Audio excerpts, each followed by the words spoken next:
Тебе загружены некие программы с рождения и с детства, и ты слепо по ним живешь. Ты на уровне ума что-то пытаешься изменить, но так это не работает.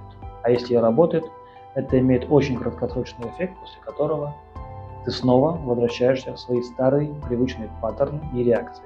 Например, если в тебе сидит программа «денег нет», то как бы ты ни старался, сколько бы ты заработал, ты либо потеряешь эти деньги, либо этот проект не срастется, либо с тобой случится история, где все тобой заработанные деньги очень легко уйдут.